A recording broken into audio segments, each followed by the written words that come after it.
crew members would it be? What's going on, everybody? Hi, again. Another Saturday. No, what's up, everybody? All right, so since it's the beginning of the year, we want to go ahead and give everybody the games that we will be seeing throughout this year. You mean we hope we're going to see? Look, a lot of this stuff, we don't have actual dates, release dates on them. So, so Anthony's right. A lot of it is... Everything's tentative. All right, so hopefully we'll see. I do. Fuck you. But yeah, we're not going to be giving every single game that's going to be coming out this year because that would be a long time and a lot. That's extensive, yeah. Yeah, we didn't want this to be a three-parter, so I think everybody prioritized. Woof. What the hell are you So saying? the word he's looking for is prioritized. Yes, prioritized what we feel is going to be, the biggest, most high-profile games coming out this year. That's what we're going to roll with, right? Yeah, sounds good. Who wants to go first? I think Anthony said he would like to take the reins. I will go first. Go first. So I have the games that I figured that were going to be... Well, first, let me start off. I have PlayStation. I'll be doing the PlayStation portion of it. And I have a little list of what I think are going to be the bangers for PlayStation that'll be releasing in 2021. Each little game that I go over is going to have a breakdown of, the game and stuff like that. And if I have a release date, you'll hear about it. So let's get it started. I'm gonna start off with Horizon Forbidden West. Oh, yes. There you go. I cannot wait to get my PS5. That's one of the main games Hey, wait, that I Andy, want to did get. you tell Wes? Yeah, but I didn't get to tell everybody here, though. Okay, well, why don't we save it for the news? Yeah, you know what? That's the first order of business. All right, then back to Horizon Forbidden West. Horizon Forbidden West continues the story of Aloy, a young huntress of the Nora tribe sent on a quest to the arcane frontier known as the Forbidden West to find the source of a mysterious plague that kills all it infects. On her journey across these uncharted lands, Aloy encounters hostile regions ravaged by massive storms and occupied by dangerous enemies and deadly machines. She also discovers a vast array of environments and ecosystems, including lush valleys, dry deserts, snowy mountains, tropical beaches, and ruined cities. Oh boy, I drew that one. Oh, out. I think the word he's looking for is cities. Yes, thank cities. you. Yes, it is. Both above and below water. Jesus. So the Forbidden West is a third-person action role-playing game. Players control Aloy, a huntress in a world populated by dangerous machines, set in an open world located in post-apocalyptic... Andy, what's the word I'm looking for? I think it's apocalyptic. Yeah, we're going to go with that one. Post-apocalyptic California, Utah, and Nevada. Did you just put an L on the end of Utah? Oh, God. Hell! I didn't. Yo, we up in Squeak City here, dog. Oh, man, that was a great one. The Squeak City, the game will explore the mysterious frontier known as the Forbidden West. The map will be larger than the previous game, filled with secrets that lie beneath ruins from the world of the Old Ones. The game will feature a multitude of iconic locations, including a ruined San Francisco and the Yosemite Valley. Oh, my God. Anyway, what's up, Wes? Yeah, so one of the big things with the trailer for this game was that not only did you see like the mechanical life that we're used to with the game, Yeah. you know what I'm saying, like the turtles, the alligators, all that type of stuff, but you also saw organic life. Yes. Which was something that was really different as opposed to what the first game was. Yes. Yeah, one of the main additions to the sequel is the element of underwater exploration. That looks so cool. Yes, players will be able to uncover oh my God. Mysteries beneath the surface of seas, lakes, and rivers. Forbidden West is a sequel to 2017's Horizon Zero Dawn. It is being developed by Guerrilla Games and will be published by SIE, which is Sony Interactive Entertainment. So if you hear me say SIE, that's what that means. Ashley Birch and Lance Reddick reprised their roles as Aloy and Silence. Nice. Yep. The game was announced during Sony's PlayStation 5 reveal event in June of 2020 and is expected to release in 2021. Now, I don't have an actual release date for it yet. Yes. Just a quick thing. So for anybody else who knows Aloy, Yeah, I mean the voice actress. She is also in Borderlands. She's Tiny Tina. You know what I'm saying? She plays many roles within the gaming community. The PlayStation 5 version of the game will take advantage of the console's increased processing power, custom solid-state drive storage, and Tempest engine and DualSense controller to support the features such as advanced haptic feedback. So I know we talked a little bit. Yeah, I know we talked a little bit earlier when we were talking about certain games that we're going to be releasing, whether they would actually have the ability built into the game for the haptic feedback and stuff like that. It seems like on this list, it seems like most of the games, or the handful of the games will have that the haptic feedback just in the game. Just think about it: drawing back the bow and feeling the strain of the string absolutely for the bow. Oh my god! You got me so excited for that. Along with the haptic feedback, the 3D spatial audio, and reduced loading times, the game will also feature an updated version of the Decima engine. Fun little fact with Horizon, a comic book series set after the events of the first game, was published by Titan Comics on the 5th of August in 2020. Huh. So that's the information that I have so far right now on Horizon Forbidden West. That's definitely one of the big ones that PlayStation's expecting for this year. Correct. I will go into this. I don't have a lot on this, so I'll touch this really quick. This is God of War Ragnarok. Yes. Technically, it's actually not called God of War Ragnarok just yet. It's actually still considered untitled. It's God of War 2, but it will more than likely be called God of War Ragnarok. If you do a little more research, there's a lot of stuff that kind of hints towards that title. There was a special ending at the end of God of War that talked about it a little bit, and wasn't it also the Game Awards had yep. You mean had the trailer at the end where all it said was Ragnarok, and on top of that there was also the skin. What are they called for the PlayStation 5? What do you mean? Like the background and all that other kind of stuff that you get. I don't remember. Anyway. Like wallpapers? Thank you. It was a special edition like wallpaper that on the side, broken down the Norse text, it said Ragnarok. So this is kind of the way that the game's going. It's called God of War Ragnarok. It's an action adventure game currently in development by Santa Monica Studios. It will be published by SIE. It is scheduled to be released sometime in 2021. It looked like it was releasing more to the third and fourth quarter, so it'll be at the back end, closer probably towards Thanksgiving, December, Christmas area. Holiday area, correct. Yeah, I don't know why I just said fucking. That's fine. Anyway, it's the 9th installment of the God of War series, the 9th chronologically, and it is the sequel to 2018's God of War. The game is expected to initiate Ragnarok, a series of events that bring about the end of days and depicts the deaths of the Norse gods. I'm pretty sure I am right at the end of God of War. You probably are. Yeah, I haven't played it in a while. I need to get back. Yeah, but that's like because dude, I dove back into it and I dove fucking deep into that shit, and then such a good game. It's fantastic. That's pretty much all I've got for Ragnarok. It's going to be releasing sometime in the back half of 2021. Word. Wes has fallen into that thing where he plays so many games at once that he doesn't finish one. That sounds like you and me as well. Well, no, I stopped that with once I got to Last of Us Part 2. Yeah. I made sure that and you do with Miles Morales. I have, and then certain games really grab me. And we'll talk about that with what are we playing. But certain games grab me to where that I can't help but to continue playing it. God of War did that for me for a good stretch of time. Yeah. So what the fuck happened then? I got my Series X actually. Oh shit. Okay. Well, that shouldn't deviate from the plan of God of War. But look, I have no excuses. I only tell you what's real. Okay. All right, that's fair. I will go into another one that I know all three of us are super excited about. Andy, can you take a guess? It is another banger that is going to be PS5 exclusive, obviously. Oh shit. We talked about Ragnarok. You talked about Horizon. Shit. Oh my word. You just broke his brain. Yeah, you did. It's good to sometimes because he's usually with it.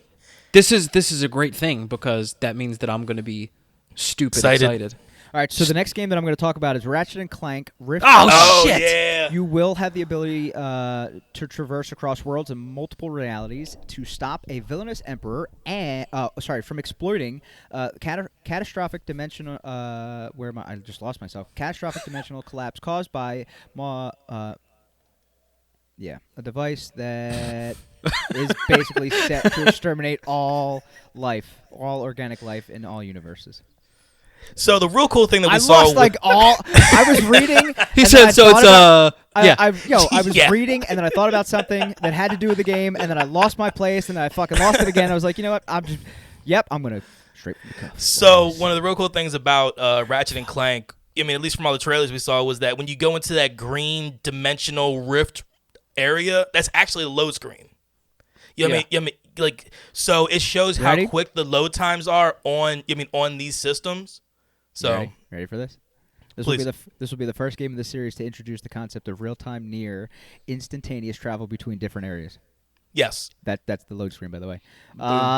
Planets and other worlds within gameplay scenes via a system interdimensional portals. In order for the player to utilize this feature, a new mechanic dubbed the Rift Tether is introduced in Ratchet's arsenal that pulls him from one side of the portal to another, facilitating the travel functionality with great ease. yeah, we saw that within the gameplay trailers that we've seen for this game so far. Yep. This game... Oh, boy, don't do that. Don't do that. Oh, boy, almost messed up all my notes. This game will take advantage of the PlayStation 5's DualSense controller, Tempest engine, and dedicated ray tracing hardware to support advanced haptic feedback. There's another one. 3D spatial audio, and real-time ray tracing effects, enhancing the player immersion experience. So, Sick. That's another exciting one. I'm pretty sure you were deployed when Andy and I first still saw the trailer. You mean the gameplay trailer for this game? So Yeah. I was. I remember. However, Andy, I think Andy sent me the video of it because he was like, "Dude, you're never gonna believe this," and then he sent me the video. I'm like, "Oh, God, I don't believe this. I just had to change my underwear." Anyway. Yeah, it was fantastic seeing that. Yeah. The game will feature the return of planets explored in previous entries alongside their alternate counterpart as well as new ones. With the increased processing power, inclusion of a custom solid-state drive, storage in the PlayStation 5, the game will feature a greater variety of enemies, visual effects, and objects within gameplay scenes. Furthermore, the evolutionary enhancements in the game design aim to significantly reduce load times when jumping between worlds, allowing for a seamless gaming experience for the player. That's all I got. Again, no release date. Again, it's slated to release sometime in 2020. All this stuff is subject to change. Yeah, it's all tentative at this time. The fact of the matter is I guarantee you most of the bangers you're gonna see either in the mid. This is just my opinion, but it seems to trend this way that those bigger games you're gonna see in the middle of the year or during the holiday season because that's when you're gonna sell the most. Yeah, makes sense. I could be wrong though because nowadays you have the cloud-based systems with Xbox and stuff like that. So again, that could always change. That is true. Here we go. We have another one. This is Gran Turismo 7. Ooh, There you go. PlayStation's answer to Forza. Yeah. And what an answer it is. Yeah, it's a great game. It's gonna. Yeah, but this one's gonna be a little bit different. So the game's main menu. I actually never played Gran Turismo before, so let me just get that out there now. Oh, really? Yeah, I never played it. So good. I have played some of the other ones, some of the newer ones after that. So some of the people that listen may have played this game and they might get excited about this. But this was just part of the notes that I found. But really quick, the game's main menu was revealed to be similar to that of the game style in Gran Turismo 4. I'm going to be honest, I'm not going to lie to you. I don't know what that means, but if it excites you, hell yeah, I'm excited for you. This will be the first game in the series since Gran Turismo 6 to mark the return of the GT simulation mode, encompassing the long-established and definitive single-player campaign feature, which is awesome. I'm excited about that. Other classic features were shown, such as the return of the traditional racing tracks and vehicles, special events, championships, driving school, tuning parts shop, used car dealerships, GT Auto, while still retaining the new GT Sport mode. Brand Central and Discover that were introduced in Gran Turismo Sport. The game will take advantage of PlayStation 5's DualSense controller, Tempest engine, and dedicated ray tracing hardware to support the advanced haptic feedback, 3D spatial audio, and real-time ray tracing effects, enhancing the player immersion's experience. I am so excited because a lot of these games are going the way that we talked about with the haptic feedback and all that other kind of stuff. So this is a good way forward. Yeah, I mean, it's what you expect from PlayStation. With one of the biggest sellers for that system was, you know what I'm saying, that controller. So Exactly. and I mean, and everything that controller can do. So obviously, I mean, when it comes down to certain games, it makes sense to go ahead and really accentuate. And the thing is to touch off of that really quick. What I'd like to see and what I'm really, you know what? No, I'll talk about it now because it has to do with the PlayStation. I'm really excited to see and hope to God that the way indie companies are going, that they take advantage of this as well. You know what I'm saying? Yeah. And you know that's going to be one of those things we might see in the future. Really quick, back to the article. With the increased processing power and inclusion of a custom solid-state drive, the storage in the PlayStation 5, the game. Oh, I can't believe I said PC. I'm so sorry, Andy. In the PlayStation 5, the game will feature reducing load times and run out 4K resolution and 60 FPS with support for high dynamic range. Gran Turismo 7 was revealed at Sony's PlayStation 5 Reveal Stream. Storm. It was a storm too. Reveal Stream on 11 June 2020. The game is being developed by Polyphony Digital. I think I said that right. And published by SIE for the PlayStation 5. It is scheduled to be released again sometime in 2021. Boy, my mouth it's dry. I need some water. That was some good work right there, man. Oh, I got one more. Sir. I'm not done yet. He's got another one, but I was only 4. Shit, Four. let's This is go. number 5. Let's go. I looked into this. I expect to play this game. It looks good. I don't know if it's going to be a banger per se, but for me, it looks great. It sounds good. Let's just get into it. It's called Returnal. It's actually a third-person shooter featuring roguelike elements set in a futuristic science fiction setting. The player controls Celine, a space pilot equipped with a suit and armed with high-tech weapons, who is stranded on an alien planet and stuck in a time loop. Now, after every death, the pilot is resurrected following a pattern of traversing across a foreign environment. Environments, thank you, and combating I can't say like E words today. Let me get my withal wet. Extraterrestrial entities with growing visions. Jesus Christ, in every changing world. I am sorry. It's My all right. mouth Man. It's all good. It's all right, brother. The game. Oh, go away. Do your best.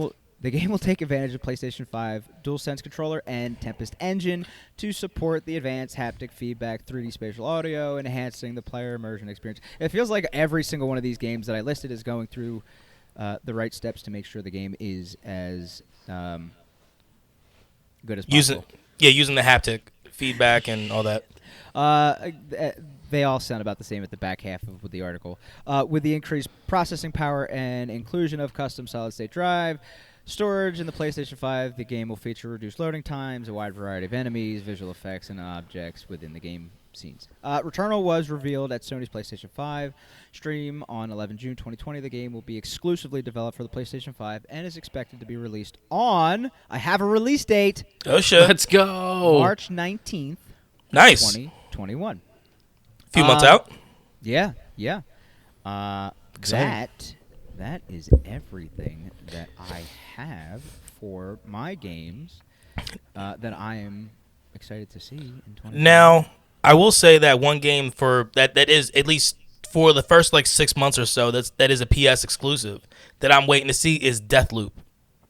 Yeah. Oh yeah, absolutely. We I mean that we had a that was lot to one say that, about yeah that was one that looked really cool. And to my knowledge, I believe that it's either a 6 month or a 1 year exclusive for PlayStation before it comes out to other systems. Because that was one of the that's under the Bethesda umbrella. Yes. You know what I mean? It's like I believe that was the only game that was under the Bethesda umbrella that is still staying as an exclusive for a certain amount of time before it actually goes out to everybody else. Because obviously Bethesda is now owned by Xbox. Mm-hmm. So am I going? You going? What we doing? I mean, I can go. Rochambeau. No need for Rochambeau. So, I will go through not only exclusives, but I'll also games that are coming out for other consoles as well. Yeah, thank But God. I mean, 'Cause I have can the same list, and I'll just agree with you and be like, yeah, yep, seen it. Yeah, so I guess the first one I'll break down is the one that's going to be coming out the soonest, and it's going to be coming out on January 28th of this year, and it's called The Medium. Oh yeah. Yeah, I can't so play it, but well, you can come over here and play it. I sure shit ain't gonna stop you. So, The Medium is a psychological horror game that is played in third person, and you play as Mary Ann, a medium who can travel between the spirit realm and the human realm. I rewatched some gameplay yesterday with this game, and you can actually be predominantly in one realm than the other, depending on depending on certain things that are happening within the game. So the gameplay that I watched, like there was a wall that was that was in your way in the physical realm, but in the spiritual realm, she can go back in time and actually go ahead and walk through an opening. Because that wall is supposed to be just a faux wall. When she walked through it in the spirit realm, she was able to absorb energy and then use that energy to power in the physical realm, opening that door. Oh, dude, because for the most part, you're playing on a dual screen, which makes it really trippy to go ahead and, because you got to figure out which one to look at to go ahead and figure out which way you can go ahead and actually walk through certain things. The game looks really wild. So, so that game, like I said, is going to be coming out January 28th of this year. Next one I want to talk about is a game that is going to be the initial release date just says 2021. I have no other information on it, but I believe that I heard that this was supposed to be like a January or not, like February or March release, and this is Far Cry 6. oh yeah. Oh yeah. So this game is an action adventure first person shooter, and one of the neat things about the Far Cry series is that there is no real chronological order. You know what I mean? You mean like time basically means nothing for these games. Yeah, you can jump in whenever you want. Yeah, and then Beautiful. yeah, there is no like God, I really can't think right now. Consistency? Is that what you were gonna say? Well, no, I was gonna say consistency, but I'm thinking more of like There's no link between the games. yes. I know. I know. Yeah, what and you're for. you know what? I gotta say this really quick. That's something that the Far Cry series, Ubisoft has done so well with that game series. Yes, they have. You know what I Yeah. mean? You could, because at any one point in time, you could jump in, play the newest one, and you'd be like, "Shit, there's others. Let me go back and see how good they were." And you can go back and play all of them if you want. Yeah, because 2 has nothing to do with Primal. Primal has nothing to do with 5. 5 is going to have nothing to do with 6. You know what I mean? It's just you can literally just pick up one of the games and you're like, all right, let's just run through it. Now, one of the cool things about this game is that you have El Presidente. Hey, Wes. Yeah. He said, "Fuck you, Andy. I don't care. You raised your hand." Oh, I'm sorry. I didn't see that. My bad. Dang, bro, it's like that. Well, no, I I wasn't in that screen. I'm sorry. Go ahead. It's okay. I was gonna say that it is nice, like you said, having Far Cry games like that don't follow one another, because as much as I love games that have a deep story and they do follow one another, it gets tough sometimes when you have all these games come out and you're like, damn, like I want to play this game, but there's like 3 before it that I got to play first, and I'm already playing all this other stuff. So it is nice to have a franchise like Far Cry that puts out great games, but ones that you don't need to play ones before it to get some long backstory. Like, they're so good at creating fresh new stories every time. Yeah, you're right. Yeah, and that's one of the real great things about them. So you have I'm probably going to fuck his name up. Giancarlo Esposito. Giancarlo, yeah. Yeah, You got it. which is, everybody knows him from Better Call Saul and Breaking Bad. You know what I mean? Like, he plays El Presidente, and he's a fascist dictator. And in the only thing we have for this game is watching a cinematic trailer of his son, and he hands his son a grenade to go ahead, and then he pulls the pin on the grenade, but the son's still holding, the rest of the grenade. So he's walking like up steps and going out to this like riot situation that's going out, it's going on outside of the outside of their embassy, or their version of a White House, or whatever you want to call it. Now, do you want to talk about the rumor about Was this his son, which was the could, one that I told you guys a few weeks ago?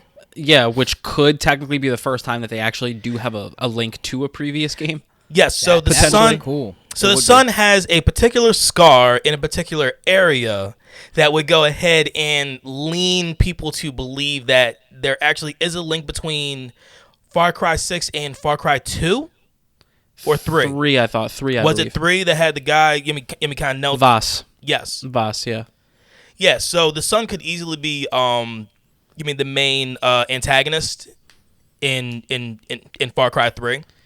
And they know, and Ubisoft knows that people are talking about this, and they have not come out and said either way whether people are right or wrong. So it's like they're just letting people chew on it for a while. Yeah, because because he has a scar above his right. Was his right? It's I believe. you mean within like his eyebrow Yes. on his right side, which is like Andy said was the first time ever when it comes down to the Far Cry series that they're actually bringing a link from one game to the other. Potentially. Yes, allegedly. So the scar is above his left eye, and it Left goes from eye, his okay. eye all the way back to like the middle of his skull. Oh, okay. But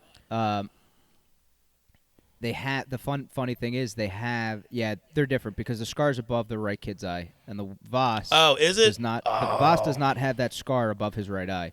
It is above his left eye that goes all the way back. So that kind of nixes that. Theory disproved. Damn it.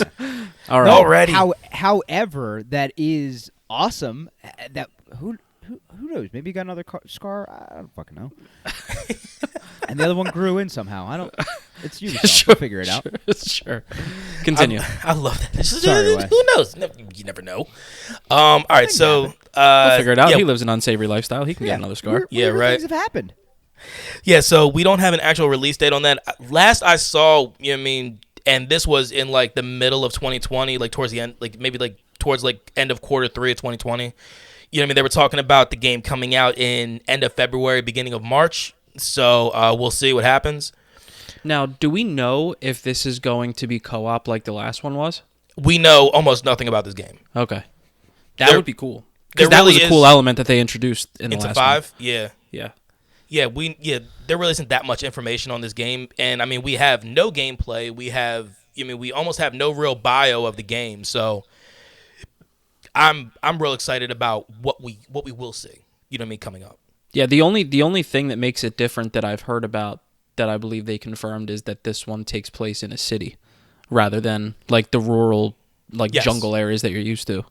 Yeah, So that'll be a this is different all. look. Yeah, a lot of this is like guerrilla warfare type stuff. Straight urban, yeah. Yeah. It's gonna be cool. Yeah. All right, so the next game that I have to talk about is Vampire: The Masquerade Bloodlines 2. Yes, bro. I'm excited for So much fun it looks like. Yes, so this game is a first-person perspective that does alternate the third person within certain aspects, and it is the sequel to the Vampire: The Masquerade Bloodlines that came out in 2004. We don't have any actual release date on this, only 2021. It's going to be coming out for all systems except for the Switch, it looks like. And the trailer that we saw for the game looked insane. You have like these like blood dens that all the vampires are kind of like dancing around. It looked very Blade. We be honest. heard Donka Shane for 2 seconds and saw that dude dancing by the Christmas tree and we were already hooked. Look, man, when I've said this. I thought before. it was some Batman Arkham stuff. So did when I. I first saw it. Because I thought it was like the that was some Joker. very Joker type shit. You know what I mean? Like very new age Joker with cutting off the face and like kind of stitching it back on. Yeah. You know what I mean? That's definitely what it looked like. But this game isn't anything like that. You know what I mean? So you can all right, so let's see here. Before the game begins, you can create a vampire and then select a background to whether you were a human or a it's a human, and then you can select a career, whether criminal, coroner, police officer, stuff like that, to go ahead and kind of just go through. And you also select your blood type. Or body type? Oh, body type. If it was blood type, that would actually be kind of badass. That just dives a little extra into it, wouldn't it? super in depth. Yeah. Yeah, so this game takes place in 21st century Seattle. You know what I mean? During the holiday season, you have vampires, werewolves, demons. All sorts of different creatures. You know what I mean? I mean, all the stuff that goes bump in the night. Straight up Twilight, but like all Volturi. Yeah, That's what it seems like. yeah, man. Yeah. Basically, Twilight without the fucking sparkles, man. I mean, they go real. They go fucking real. Yeah. Yeah. So, like I said, this game is planned on release for 2021. It will be out for all next gen and current gen models, except for the Switch. So the next game that I want to talk about is actually one that everybody has been talking about. It already got delayed once, and we're looking at a release in late 2021, and it is Halo Infinite. Let's go. So this game takes place after Halo 3, and you find Master Chief just floating out in the ether, out in space, and then he gets picked up, brought back to life. He doesn't have Cortana, and he wants to go ahead and they go back to the Halo, go back down, and he's trying to go ahead and just go through and just kill all the baddies he can. This is supposed to be, quote unquote, the greatest adventure yet to save humanity, which is just what they say. I'm pretty sure they say that almost every fucking time. Honestly, I think you're right. Yeah. Sounds about right. But you have to deal with the Banished, which is a violent mercenary group that is splintered off from the former Covenant alliance that everybody knew about in Halo Wars 2. I remember when we first saw the trailer for this game, and it looked underwhelming. It looked unfinished, and it like the textures looked a little off. Aside from like we noted that the vehicles looked pretty good. The views look but good. Outside of that, it looked very unfinished and just like way off in the distance. Looked fairly detailed, but when it came down to actually battling, the enemies, it looked like Halo 3. You know what I mean? Or maybe like Halo 5. There wasn't much left on it. So that game is going to be coming out. Looks like late 2021. It was supposed to come out on release of the Series X on November 10th, but it was nowhere near done. And look, they 343 apologized. They went ahead and said that they wanted to put a game out that would actually use all of the Series X and everything it's about, which we've talked about on this podcast before. We have no issue with anything like that. No. And learn with some of the previous releases that we have seen recently. Yes. As to what can happen if you rush a game just because people want it out. Well, yes. You're not going to say it? Do I have to be the one that has to say it? I'll say it. It's multiple. It's cyber. We saw it with Fallout. We've now seen it with Cyberpunk. And Cyberpunk, we thought was going to be great because it sounded like they didn't want to rush it because they said all the right things, that we want to put out a product that we're happy with. Yep. And then they didn't anyway. Well, they said that in the beginning, and then they also said they wouldn't do anything with crunch, and then yada yada yada. But then they rushed the product. They did crunch, and then you end up getting a shit product. Yes. We've already talked about before. Your time. We will give you guys a crunch episode because I feel like it's actually a fascinating thing to go ahead and actually talk about. Absolutely. Especially within the gaming community. So, this game's going to be coming out, looks like late 2021.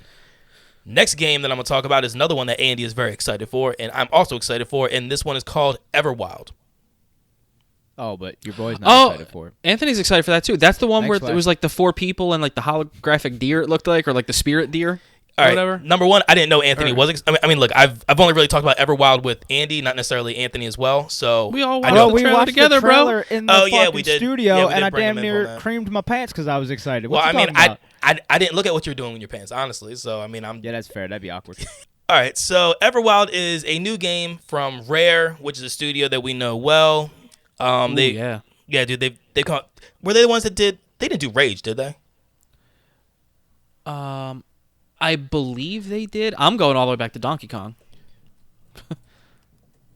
They did Donkey Kong? Kong? Talking. You keep talking. Okay. Is Rare the same as Rareware? Did they just shorten their name? No idea. I'm all sorts of fucked up. I'm trying to type it in, but I can't fucking do it at the same time. I'm trying to do this shit, so fuck it. Yeah, That's it's why Rare. we're Yeah, doing Rare did Donkey Kong. Okay. Yeah, so Everwild They is... also did GoldenEye 007. Which... Sorry, I didn't mean to cut you off, Wes. My bad. No, that's fine. Which was, we talked about on last episode, one of the greatest first-person shooter games of all time. Oh, yes. Yeah. just hearing the excitement from you guys just makes it all worth it. Yeah. So, yes, a Rare created GoldenEye, Donkey Kong, Banjo Kazooie. Yeah. So yeah, they've made some bangers. They've got a track record. Yeah, they do. Out good stuff. Absolutely. So this game takes place in a very foresty type area. It's very Breath of the Wild when it comes down to the cell shaded look, but it looks like it's more. More cell shaded. Like colors look like they pop a little bit better. It's especially like the blues and the yellows look a lot different in this. Yes. So this game is supposed to be coming out. This was supposed to be another one that was supposed to be a console release. But obviously we didn't have that because all that shit with, fucking COVID. So, COVID can go fuck itself. Yep. All the way. 100%. But when it comes down to the game, you have... So Everwild is it's a mystifying game, and you deal with a lot of like spirits and that type of presence in the game. And you have these 4 characters, like within the trailer that we saw, they were trying to like bring a deer, something crazy. It looked like Pokemon type deer. Fucking back to life. And then when it came back to life, the whole, like that motherfucker like went spirit world on him. Came out of the fucking sky and shit. Like the trailer on the game looked fucking amazing. But, everything I have on this looks like a release date of 2021, but I have no other information but that. Nothing concrete. Nah, nothing concrete at all. And once again, unfortunately, but we expected that, especially with these companies trying to, they're trying to, do the best they can within the guidelines they have with keeping COVID and social distancing, everybody working from home. I've said before, I guarantee you they don't have the same computers at home they do in the building. You know what I'm saying? The developers work, so just take the computer home. Yeah, maybe. Maybe is right. Maybe. Problem solved. What can I say? I'm a problem solver. Yeah, well, not as much as Andy, but no, he's a forward thinker. There's a difference. Oh, there you go. No, he did say problem solver in the beginning of that, though. Lies. This is also the same man who got spritzed with water like a cat. Hey, leave me alone. Got a pregnant wife.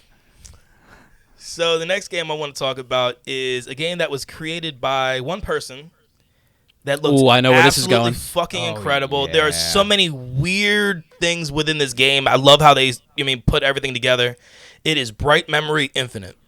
Yo, if I'm this person that created this game, I'm nutting up on every game studio that puts out an inferior product to mine. Yes. It's like, yo, how many people y'all have and how much time y'all have? Yeah, I did this by myself. Yeah, so Bright Memory Infinite good. is set in a sprawling futuristic metropolis in the year 2036. Not that far away from now. A strange phenomenon for which scientists can find no explanation has occurred in the skies around the world.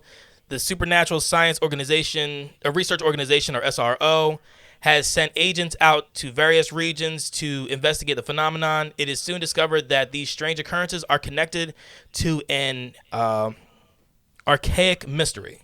So, so that's how you dive into the game. When we saw this game, you were fighting samurais.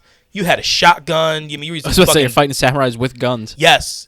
There was some like DeLorean looking car that you jump into. The games it seemed very Ready Player One. You know what I mean? There were so many different elements. You had like a grappling hook to pull things around. It looked like you were able to like slow time. Yeah. Or whatever. Like there's so much going on. Yeah, so this game, the initial release date was supposed to be a few days from now, January 12th. Well, no, January 12th, 2019, but sorry, fuck that up. But all that got changed. So like I said before with this game, it was created by one person, which is so fucking impressive when you go ahead and look at what that trailer showed. And there have been multiple trailers now for this game. Even if that was just, one of those, like they have the VR experiences, like a gaming experience that maybe only lasted an hour, that'd still be impressive. Yeah. Oh my God. With how it looked. Oh yeah, like that. Like Batman, the fucking Arkham thing that I did in VR. Yeah. Which probably needed a whole team to make. Oh, it did. Yeah. All right. So the next one I have is called Chorus.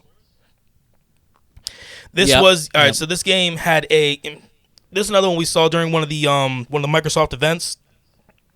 And you take control of Nara on a quest to destroy a dark cult that created her. Nara is a sentient space jet, essentially. You know what I mean? The thing is fucking insane. In the trailer that we watched, you saw like this, the pilot, that you play as, walking up to this plane, and then the plane kind of like just floats towards her, and she puts her hand on it, and you see this real connection, in the trailer. So let's see here. You unlock devastating weapons and mind-bending abilities in an evolution of the space combat shooter, along with Forsaken, her sentient. Oh, Forsaken is the starfighter. Okay, so the woman you play as is Nara.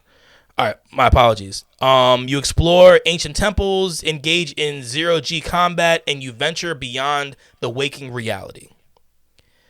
So this game is developed by Deep Silver Fish Labs, and that's also the same people who publish it.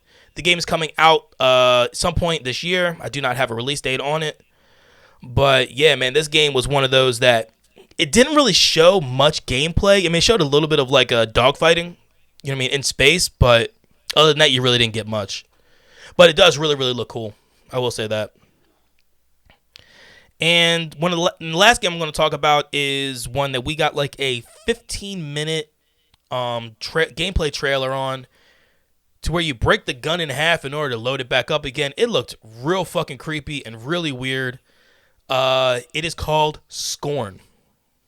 Yeah, that was some weird looking shit. Yeah, but it looks good. See, like it's such an interesting and crazy idea. I'm telling you right now, it's gonna be a good game. And it's you are so dark. By the way, I was about to say, you time are out. so. Yo, Anthony, he looks like a villain in a cartoon.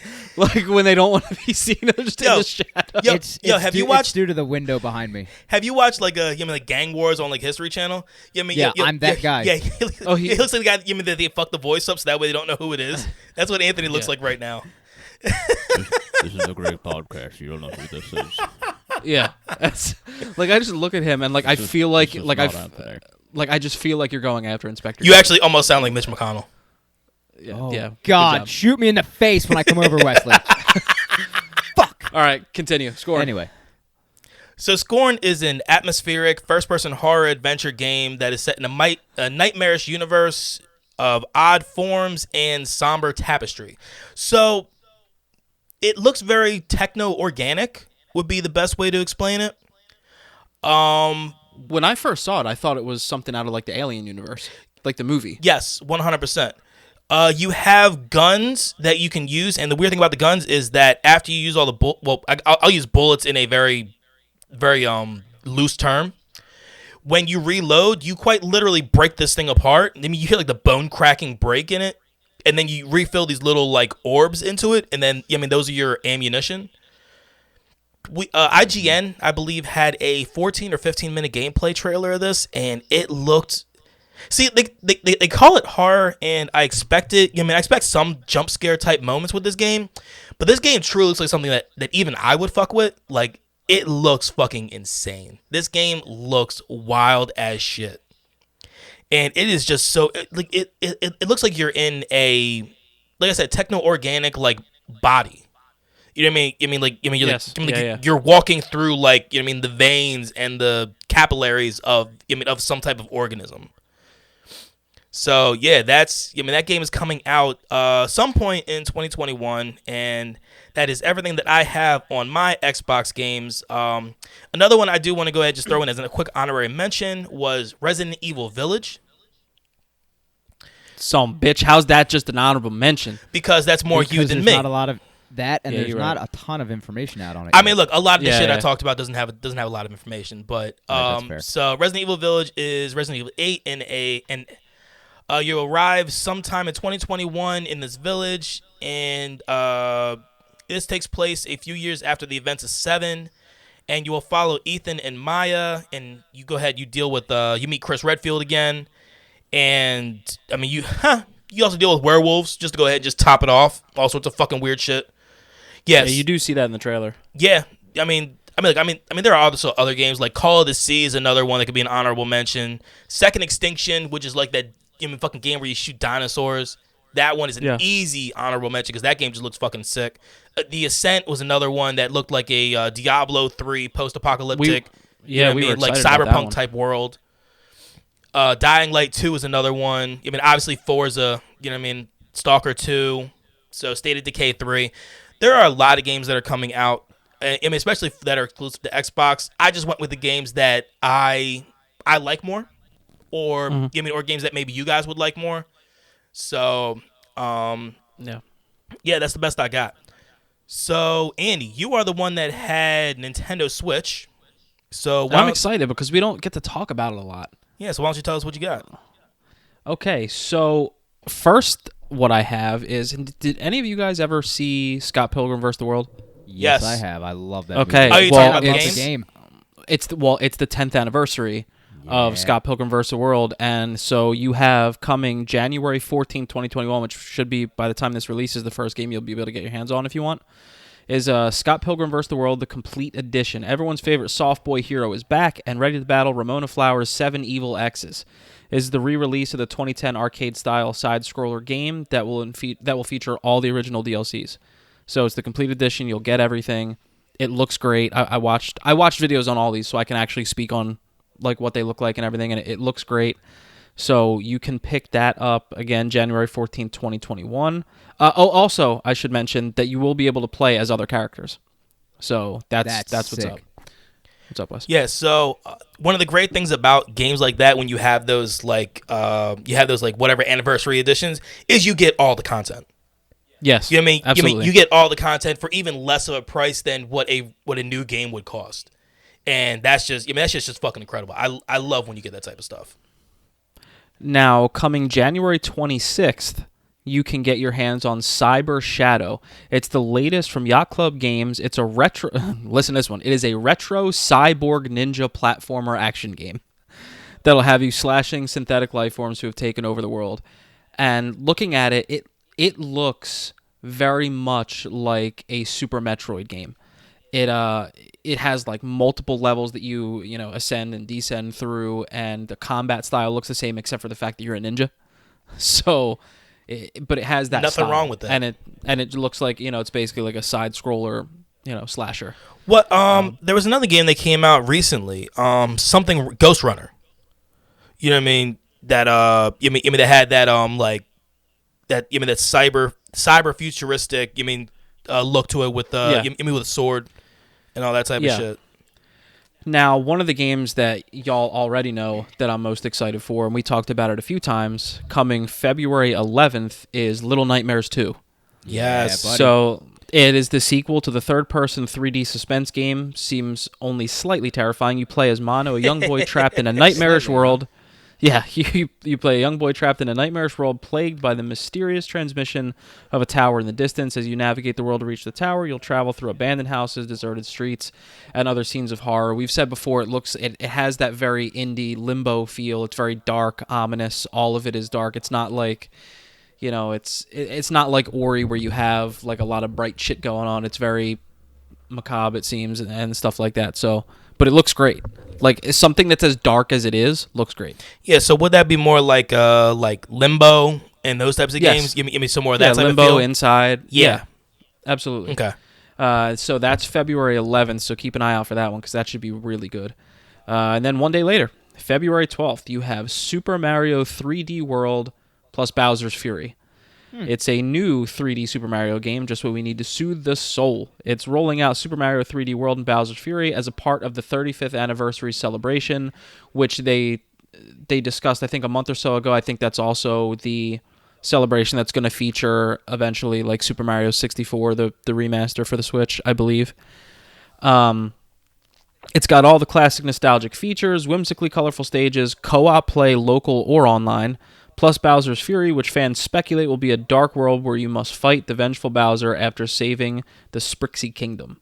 So I looked at this. It looks a lot like Super Mario Odyssey, but you can play it with. It looked like up to 4 people. So that's pretty dope. I like games like that where you can play with your friends and it doesn't matter if you're online or offline. Next is a game that is a sequel to a game that Mike played, my cousin, and I watched him play a little bit of it. I didn't get to see much, so it's a little tough for me to speak on, but I know from what he said it's very good. It's called Bravely Default. Well, this one's Bravely Default 2. He played the original one. I got it for him for the DS, I believe. Yeah, for the DS. So this was originally slated for release in 2020. The JRPG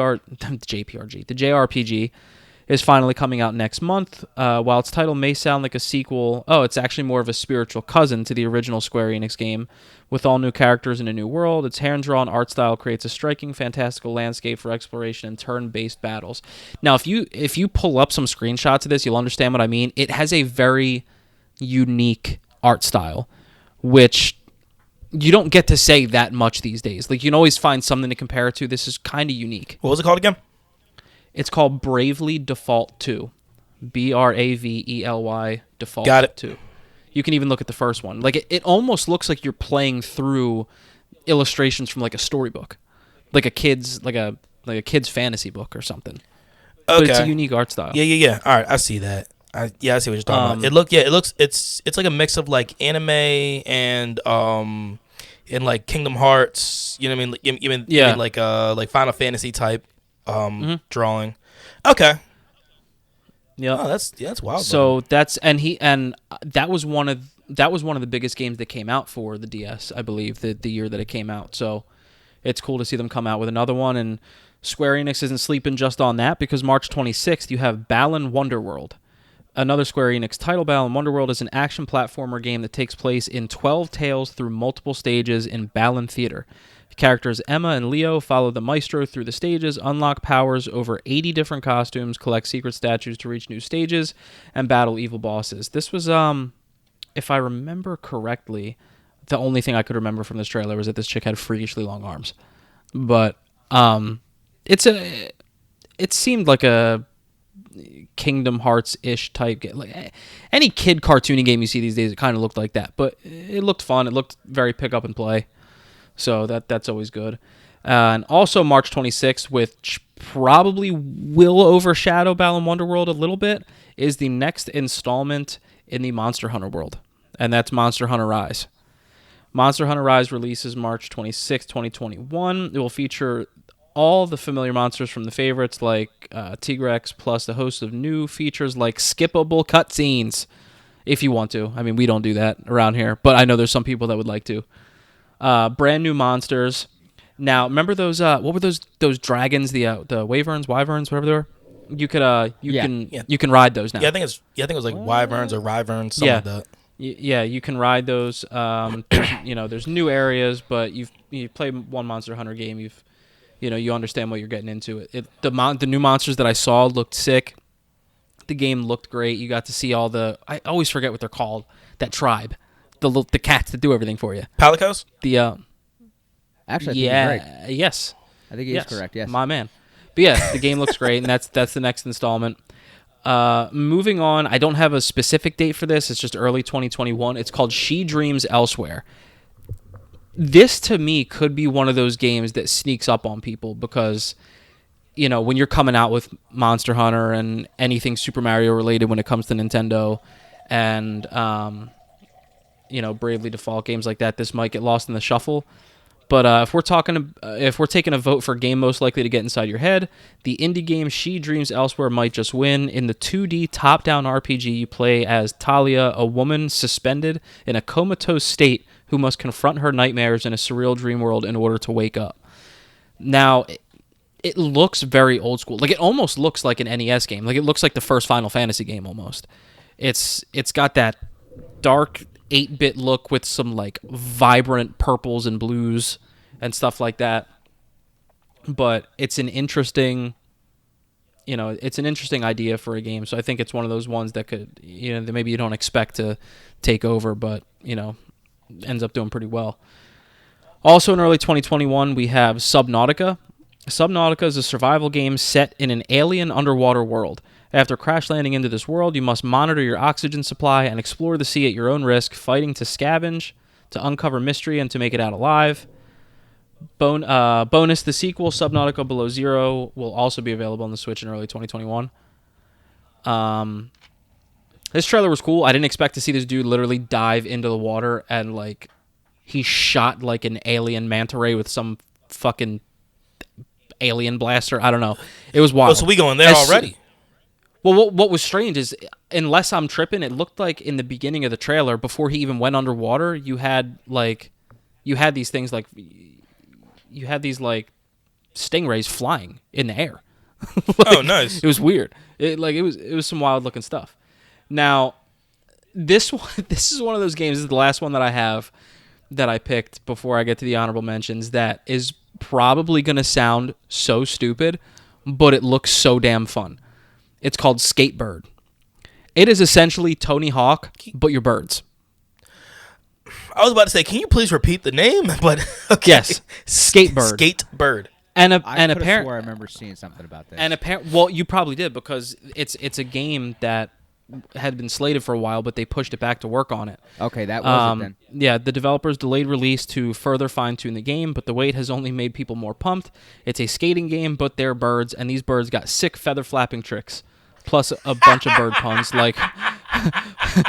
Plus bird puns abound, like flyers for Thrusher magazine pasted around the tiny digital skate park. Oh, what more could you want? But literally, if you watch the trailer, it's not as cartoony as you think. It looks like a Tony Hawk game, but instead of a dude, you're a bird. Dad jokes galore. Yeah, essentially, yeah. That's the way I'm looking at it. But those are the 10 games that I picked that are probably the bigger ones. There are some honorable mentions. You have Atelier Ryza 2, Pillars of Eternity 2. You have Chris Tales, Persona 5 Strikers.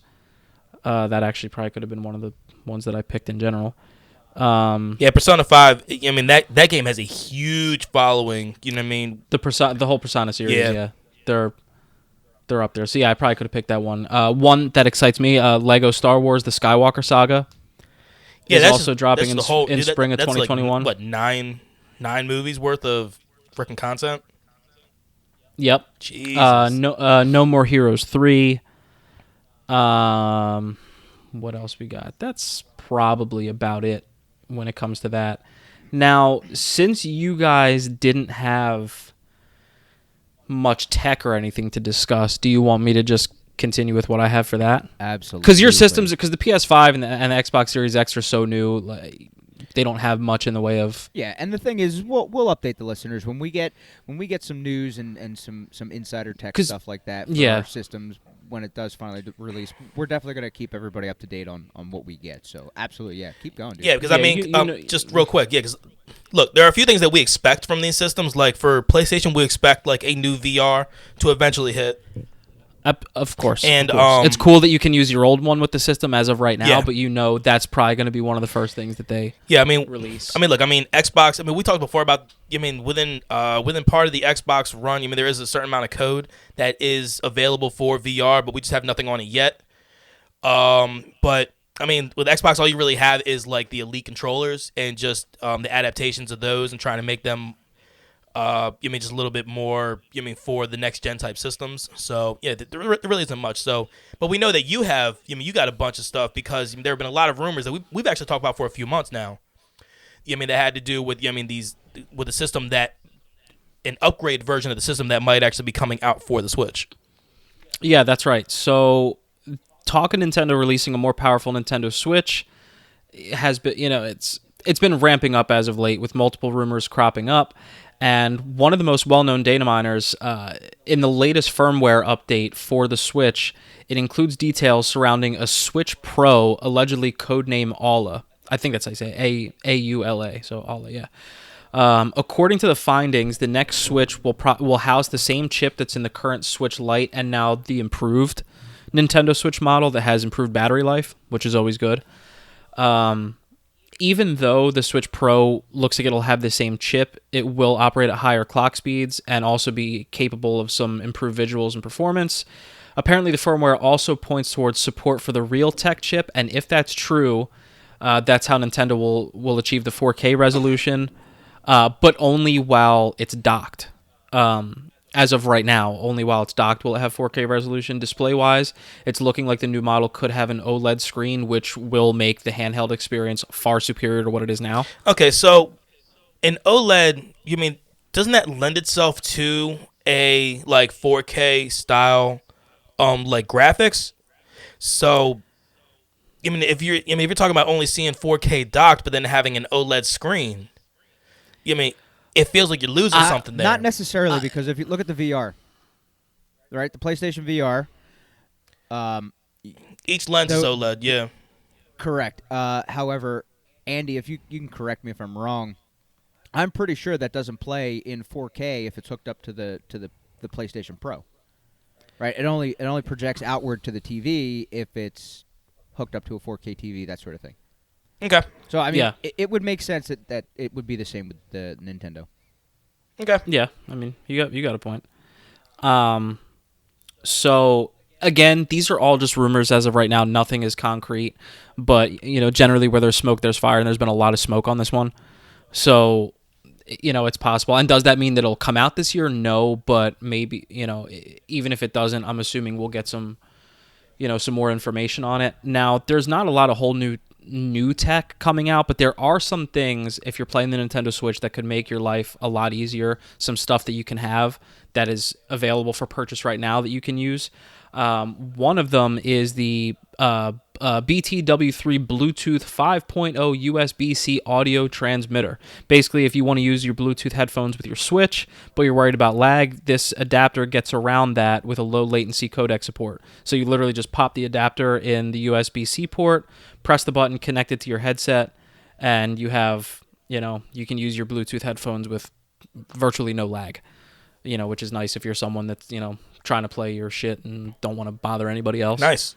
So that's dope to have. Also, there's a Power A enhanced wireless controller. The Switch Pro controller is between $60 and $70. This controller is only $50, and while it doesn't have, Rumble, IR, or Amiibo support, but it does have the motion controls. So it's a slightly dumbed down version, but it's upwards of $20 cheaper. So if you don't use Amiibos anyway, and you don't care about Rumble, then you might as well spend $20 less. Yeah, true.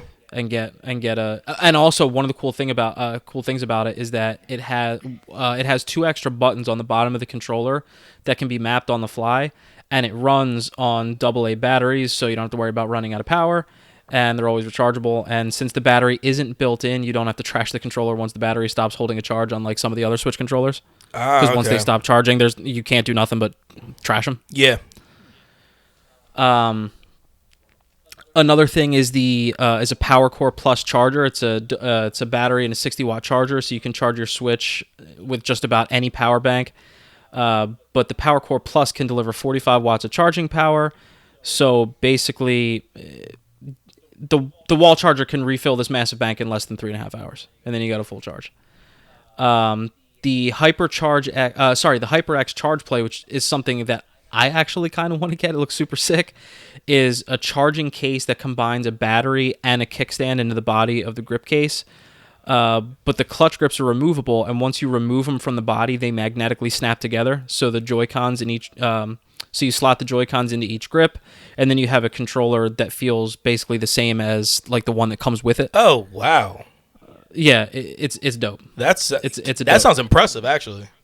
It's a dope thing. That's just a couple of the things that you can get. There's a whole lot, you can find on Amazon, but those are just some basic things that can make your life easier. Headphones, charging stuff.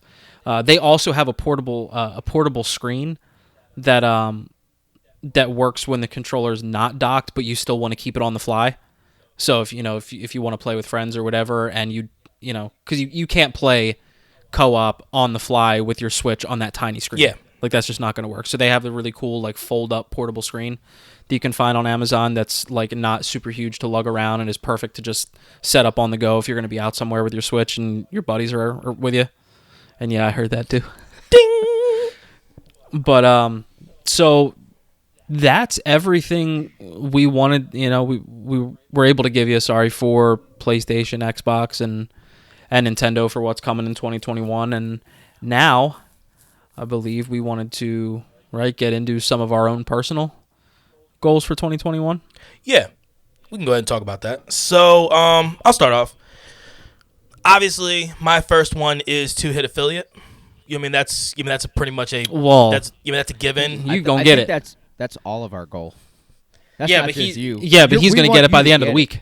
Right, and that's what we want. But I could, Andy and I collectively both want you to get. Yes. Absolutely. That's Yeah, these definitely a goal are for all of us. collective goals. Yeah, and These are all I mean, collective look, I mean, goals. it's been a very long journey when it comes down to this everything with streaming. It was something that I was very adamant for not doing for a stretch of time. You know what I mean? I didn't want to. No, honestly, I really didn't. I didn't. Yeah, I know. Like, I remember you saying I that, truly too. didn't see the point. Because at first I was like, people watch other people play video games. Why don't they just pick up the fucking game?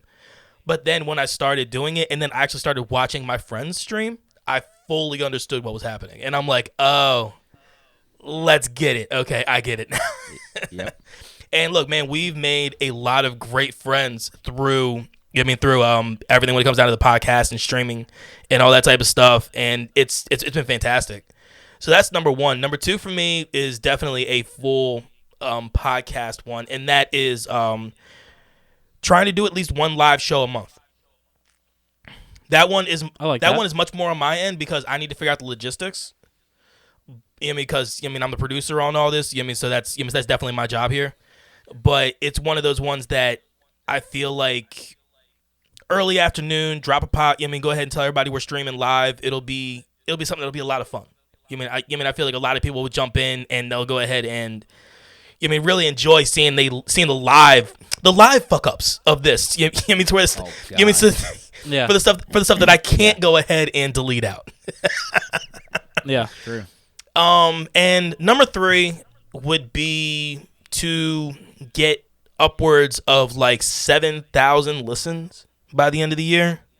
We're currently sitting at about 3,500 right now, which is something that we picked up over like year and a half ish. You know what I'm saying?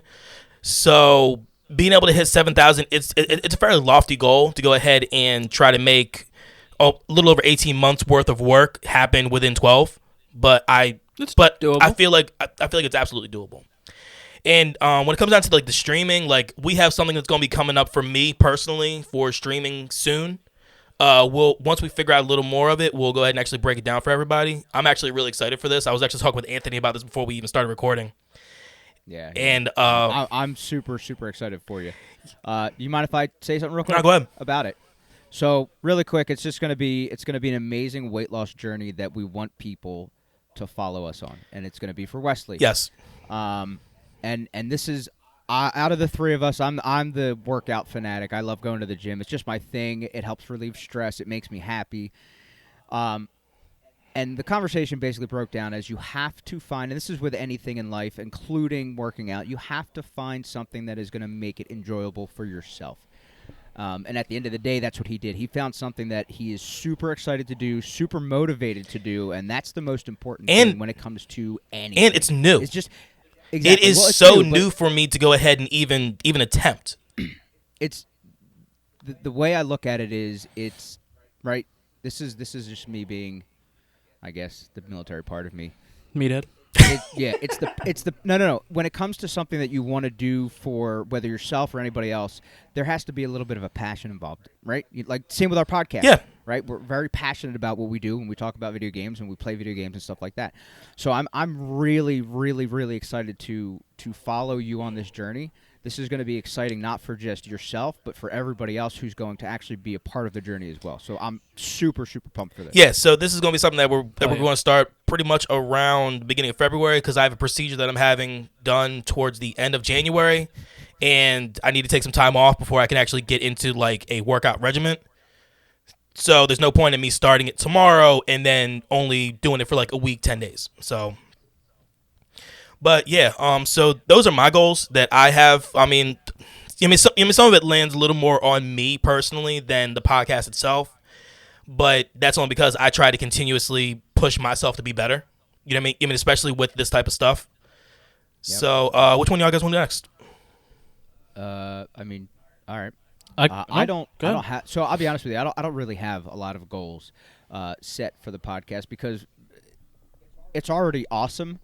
The only thing is like you can't be perfect at something. You have to always want to progress and get better and better at what you do, right? and then you can become the SME. You can become that Yeah. expert in what you're doing. Me. Hello, my name is Smee. However, with the podcast, I want to see it keep tracking in the proper direction. You know what I mean? I want us to keep being able to do this every weekend. I want us to be able to continue to release content for our listeners. Get a whole bunch more followers, obviously, on our social media. Just that sort of stuff. It's small stuff that we're slowly working on together as a team. But yeah, I'd say for me the big goal would be to get our Twitter a little bit more coverage on Twitter and following a little bit more with our Instagram as well.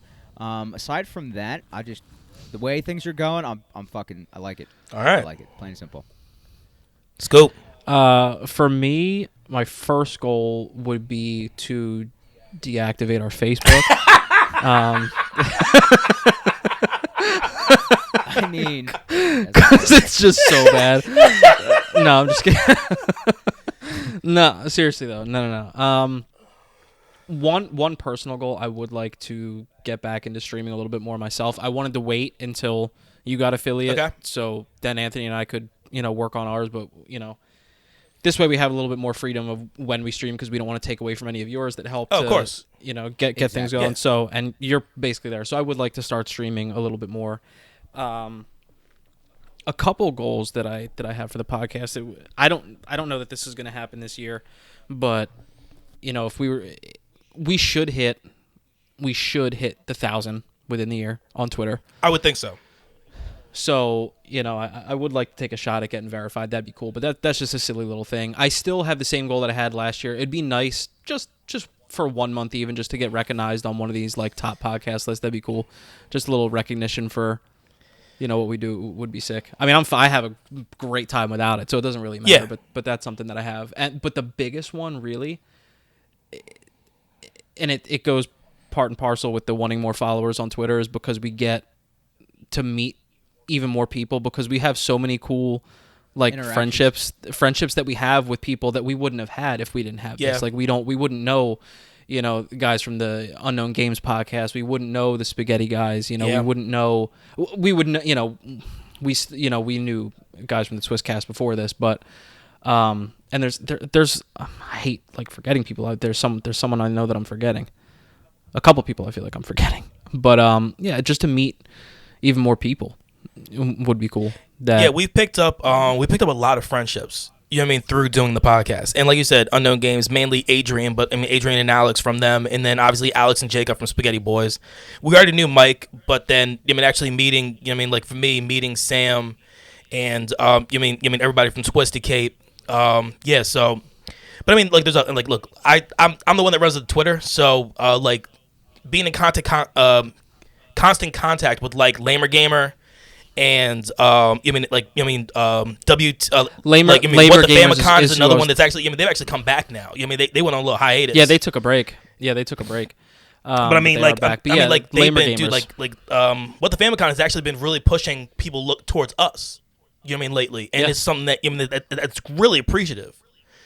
So actually meeting these people, yes, I've created a very strong friendship with the Spaghetti Boys, and I plan on this year going to Tennessee and actually hanging out with these guys at some point, hands down. That'd be so sick. And it's going to be so much fun. I will say this being something new for us because it's still new. When we decided to do a podcast, it's cool to see something where everybody kind of lifts each other up. You know what I mean? Yeah. While in some ways it's competitive because you want to get your thing out and other people are getting their thing out, but no one's putting somebody else down to lift themselves up. At least the people that we know.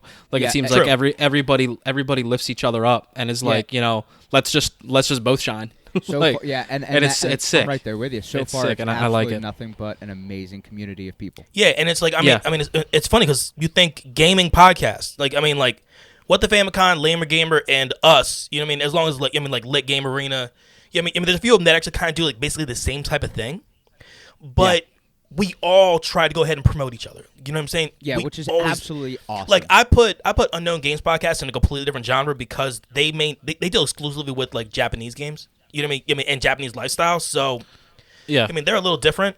But, I mean, even those guys, like Adrian has been such a great friend trying to go ahead and, like, promote my streams, trying to go ahead and, like, you know, promote our podcast, trying to get people to go ahead and check it out. So, yeah, man, it's something that's very appreciative. I mean, like, look, I love these guys, man. These podcasts are fantastic. The ones that shout us out, they're fucking awesome. We really do love it.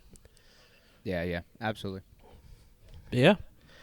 All right, so how about we get into some news?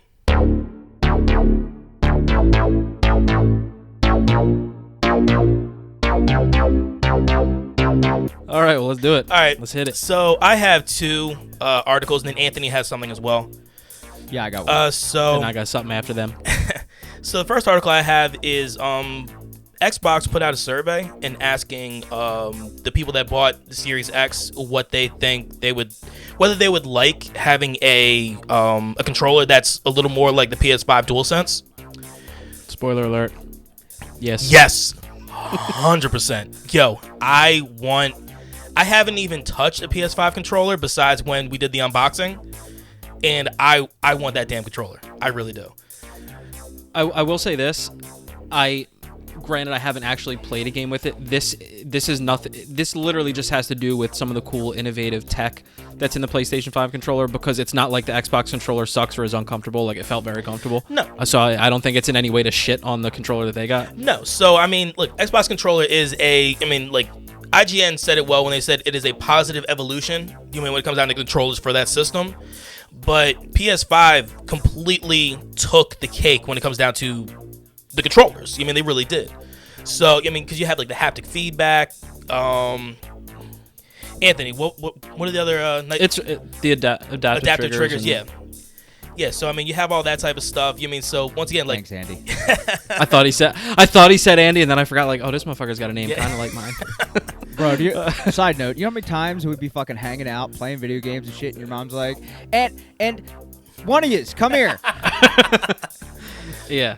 Yeah, because but no, you're right about the controller, though. I mean, and because we were worried at first, because we knew that while they were taking, because it's a risk to do something like that, because we thought like it could end up being pretty gimmicky and not everything that they thought that it would be, but it is like exceeded everyone's expectations. Yeah, because I mean, I've seen videos of people, you know what I mean, like, you mean, pulling the trigger on, like, you know what I mean, Borderlands guns. You know what I mean? So shotgun feels different than a pistol, that feels different than an assault rifle, than a rocket launcher. You know what I mean, yada yada. So the thing is Andy, you can speak on the adaptive triggers and the haptic feedback just a little bit from the Astro Boys Playroom. God, that was so sick. Yeah, like it blew me out of the water, because I did not. There's certain things that I expected, but I guess, and I don't know why I doubted them. They're a multi-billion-dollar company, so I don't know why I doubted their ability to pull it off. But there were certain things that I didn't expect. Like, what I didn't expect, actually, the thing that caught me the most off guard was the vibration. So the feedback itself, like, I didn't realize that it was going to be so specific to certain parts of the controller. Okay. So, like, when I was playing something and something happened on, like, my right side, I just felt the rumble on the right side of the controller. I didn't feel it on the left. Okay, so it varied in intensity based on what the hell I was going through. So that would be something that would be really cool for a game like Immortals. So in Immortals, when you stand, actually it doesn't matter where you stand, but when you do Farsight, you can go ahead and kind of pinpoint where like chests are or Tartarus pits and stuff like that. And when you go close to it, you feel the vibration get a little more stronger. With something like that controller, you could actually, feel it like on the right side if you need to go more to the right or the left. Like, that seems like something that would be really, really cool.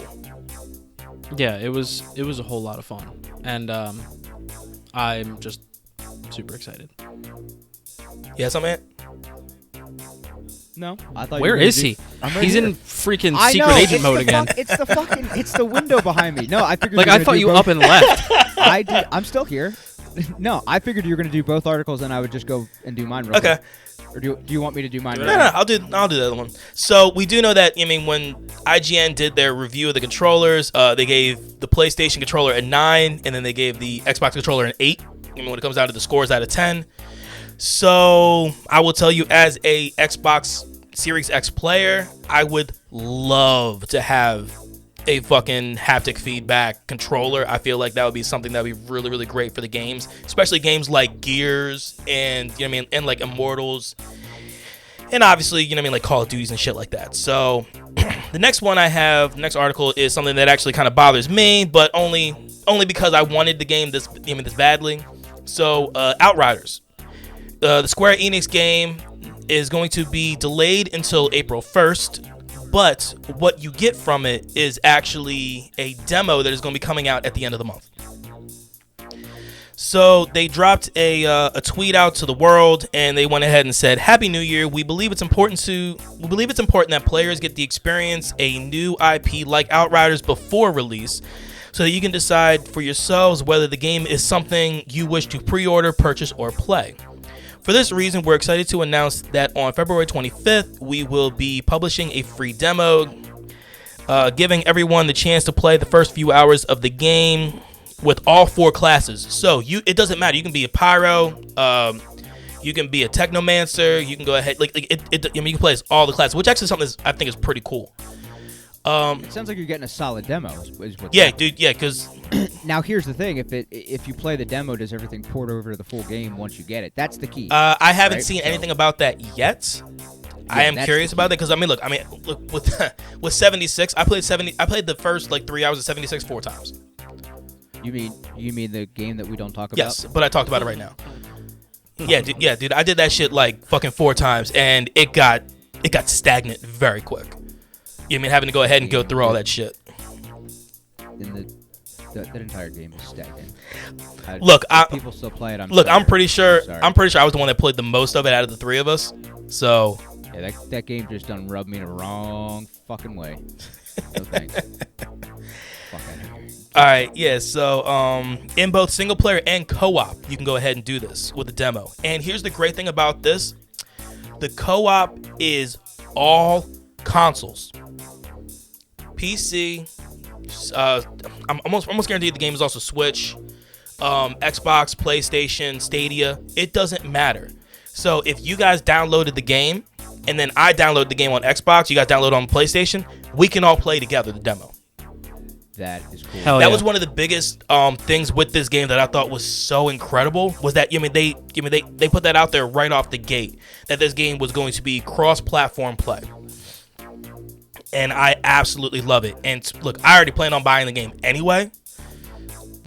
Just something about it just really, really, really talked to me. I was very excited for it. I've been watching fucking videos for the last few months. About the classes and about trying to figure out what a good class is for. Depending on how your play style is, because the game doesn't have any way to heal your health unless you kill. So how aggressive you are in the game essentially makes it better for you to go ahead and actually keep your health. So it is a very. I'll throw you guys 1 or 2 videos to go ahead and watch to kind of see how the game plays, because it's actually a lot of fun. It's a third-person style game, but it looks like a lot of fun. All right, so along with the seamless migration of your character and progress to the full game, there you go, Anthony. So everything will port. That is sick. So, yeah, sick. So, speaking of which, we have decided to move the release date of Outriders to April 1st, 2021. And they say, no joke. And we will spend this extra time fine-tuning the game and focusing on delivering a fantastic play experience at launch. Thanks for hanging tight a little longer. We appreciate your patience, the Outriders team. End quote. So, I have, once again, we talked about this. I have no issue with this game going ahead and being delayed again, because this is probably, for me, besides Halo Infinite, the most anticipated game of 2021. So I am super stoked for this game. Like I said, it's one of those ones that it's very Destiny typed, where it is 3-player, for the co-op. But that's about where it ends with Destiny, because there is no pay to play type shit. It doesn't have that type of feel to it. It's a completely different type of run. And I can't say enough good things about the game, from all the demos and all the shit that I've watched. So we're going to get this game now on April 1st, 2021. We are going to get a full play few hour demo on February 25th, 2021. And you can play as all 4 characters. It does not matter. You can do single player or co-op, and everything will port over to the full game on April 1st. So, Ant, we know that you have some somber news, unfortunately. Yeah, unfortunately. So Brad Venable, he is a voice actor. He's actually a prolific video game and anime voice actor that appeared in series like Final Fantasy, Devil May Cry, Call of Duty, Fire Emblem, Pokemon, Shenmue, Attack on Titan, and One Piece. Has passed away at the age of 43. Unfortunately, right now there is no cause of death. It was actually verified by his wife. Venable's stint in voice acting industry dates back to 2004 when he lent his acting chops to the World of Warcraft. Since then, he's appeared in many biggest series that both anime and gaming have to offer, with some of his most notable roles being V. Gruffins in Devil May Cry 5 and Diaz as in Attack on Titan. Most recently, Venable has appeared in new releases like Call of Duty Black Ops Cold War, Demon's Souls, Serious Sam 4, and Desperados 3. So that's the news I got. It is unfortunate. It sucks when you hear about things like that, especially when you have voice actors that are attached to such iconic video games and anime. And so young. Extremely 43, it like 43. It sucks. If you're interested in the article itself, it's on comicbook.com. Yo, send me the article and I will throw it in the show notes. All right. Okay, sounds good. But yeah. So I guess I gotta do it the right way. So I always feel like Damn, I see how it is, bro. Well, do you have any news? Yeah, man. I got my PS5, Yeah. bro. Oh, okay. Yeah, he did. So I figured He I just figured said, we could "Oh," throw like it was that no into big the what fucking are we deal. playing? You know what I mean? Because it is a console. Well, I'm not playing it he yet. ain't playing it yet, dog. So, Mr. Scoobs, what news do you have? I got my PS5, dog. No, I don't have it yet. Man, that's Our gonna be a clip and a half. Amazing, our amazing buddy Clyburn. He found it for texted you? me. Yeah, he texted me. Was it 2 days ago? I think 2 days ago. In the afternoon, and was just like, I heard that they have PS5s at Best Buy. If you want to get on it. So I went up, told my wife because she works from home too, but she was at a point where she was just basically like looking and waiting for emails. So she was like, go back to work, I'll take care of this. So she was upstairs, and it was one of those things where they had like people were on and ready, and they were going so fast that it would the add to cart would turn yellow, then it would say unavailable. Yeah. Then add to cart, A lot unavailable. And you had of to go people are through dealing with that multiple type of steps stuff. Yeah, and they said like it's only guaranteed once you get it to your cart and get to checkout that you actually have it. And I did, and I don't care because no one knows where this is going. I did get the disc version because the other one wasn't available, but I was like, fuck it, I don't even care at this point. So whatever. Now I just have the option for both, even though I'm probably not gonna use the one much anyway. But it gets a PS5 in my house, so I pick it up Friday.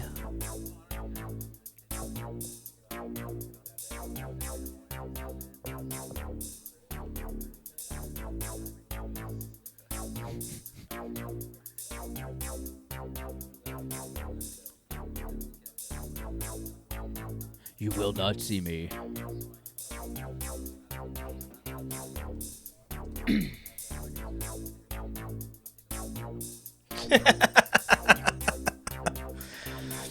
Look, right now, Sans kid, take as much time as you're allowed, because all that's gonna change.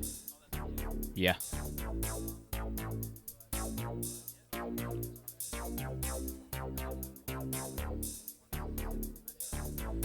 Yeah. Yeah, because I mean I sent you a tweet, you know what I mean, about it because I saw something pop up on one of those ones we told you about to go ahead and follow. So I went ahead and you were like, "Yo, I'm good." I'm like, "Motherfucker, yeah!" Oh, dude, I got pumped for you, man. I was fucking excited as shit.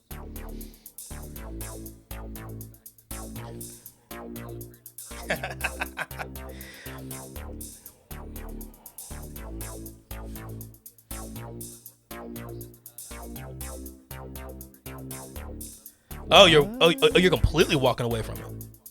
So you're not gonna do like I did. You're not gonna use it for like.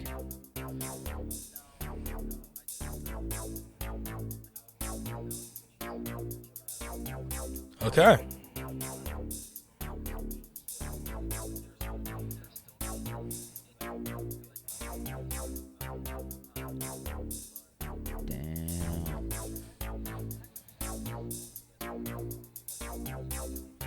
Oh.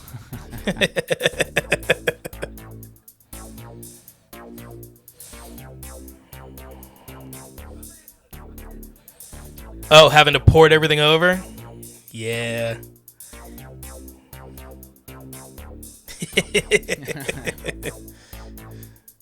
Nice, man. I am so glad you got your system, man. I can't wait for you to actually throw down on it.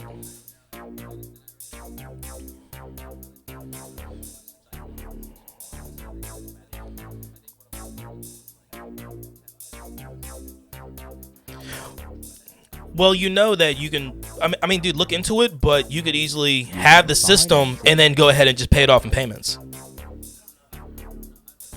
You know what though? He's like me though. Exactly. He's like me. I'm the same way. No, trust me, I get it 100%. I'm looking at it as, you know what I mean? I mean that way the system is still in your hands, but you're doing the same thing you're talking about doing right now. Well, that's why you auto pay everything. All right.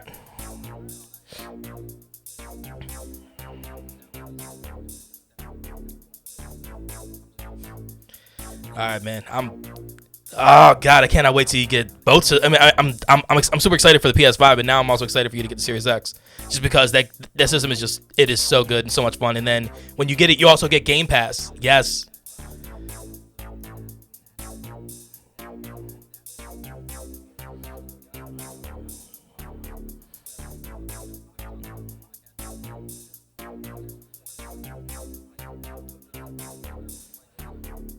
There's plenty that you could play with Game Pass. Yeah.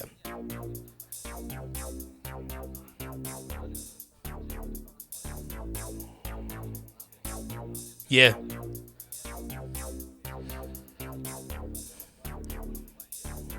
Yeah, you'll just sit with a monolith on the side of the TV.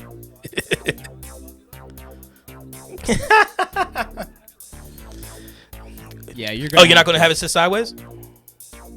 Don't do that. Please don't do that. Okay. Oh, word. Okay.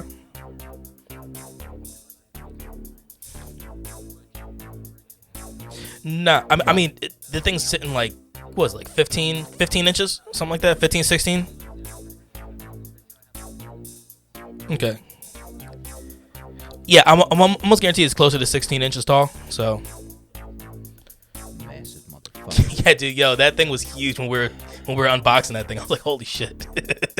Still is. I literally have to like move mine into place away from things to make sure I can play it. It doesn't overheat. And fucking trying to move it's like lumbering, and you're like, fuck, why is it so big?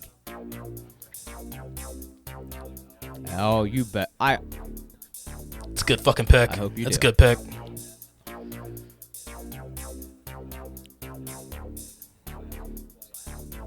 Just fucking around. I know it got bad reviews, but we still gotta try Godfall.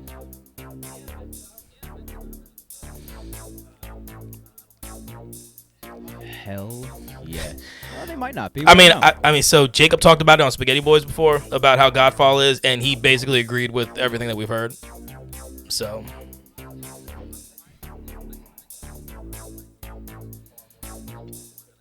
Yes. Yeah. Yeah.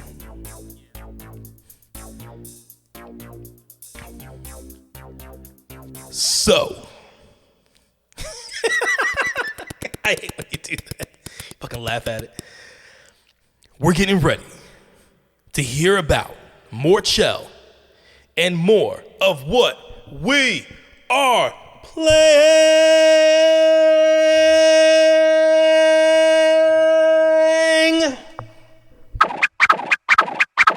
I feel like you held that too much for just Chell. Well, not just Yeah, Chell. that I mean, that was a solid hold though. Well, yeah, you're the only one that's got anything other okay than Chell, then. All right, so why don't you guys go first then?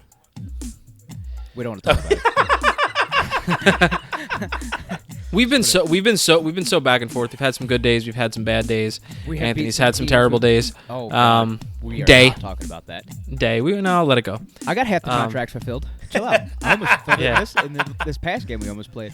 Played today. Had a rough game. A game we shouldn't have lost. It's driving us nuts because whenever we play these teams that are ranked somewhere in the top 200, even when they get in the top 100, we always find a way to lose. And the It's worst not part just is- we get beat, we find a way to lose because we're winning, and either we turn the puck over or we make a stupid play or take a stupid penalty.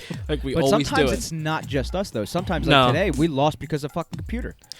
You know what I Yeah. mean? Pass it down the boards, try and get a shot on from the point. No, computer fucking turns it over. They skate down. They fucking shoot it off the same fucking defenseman. Oh, and then what does it do? It changes direction. It goes the fuck in. It sucks because these teams that we're playing, we are fucking beating them all the way up until the third period. Like we are Like the fucking end of the third embarrassing period. them.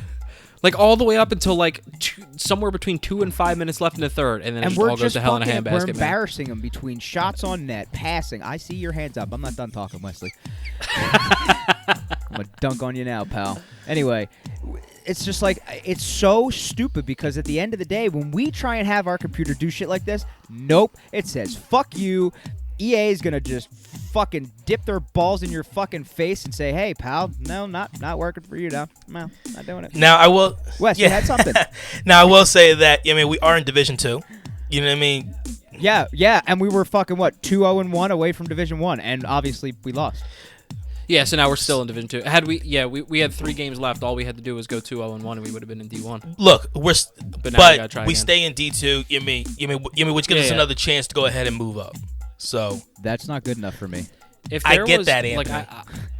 I was having this conversation with Matt. If there's multiple things that need to be corrected and fixed with this game, but if I only had my option to pick just one thing that I could fix, and that's it, and that's all I get, would be that the computer would shoot without you telling them to.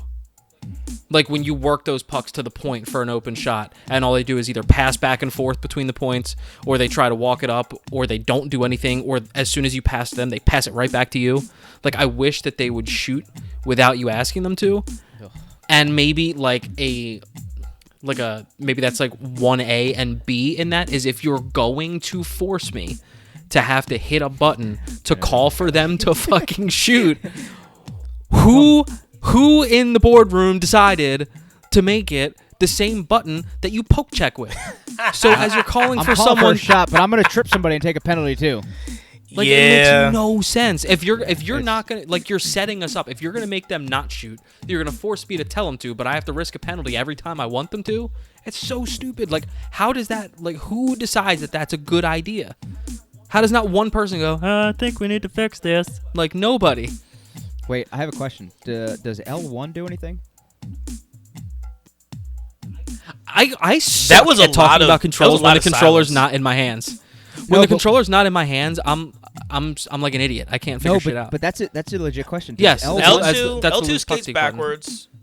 No, but- L1 is to go down on one knee, isn't it? And block like the passing lanes. I should know Oh, yeah. that actually. Okay, but does it? My thing is, I get that. That's on defense. Does it do anything on offense? You're telling me. When you don't have the puck, I don't believe so. Okay, so here's my thing. You have all this technology. You can't just fucking designate L1. Not you personally. I'm saying the Actually, you know game. what? You know what? I actually think the going down on a knee and like blocking the lane, I think that animation, I think you can do that whether your team has the puck or not, as long as you don't have it.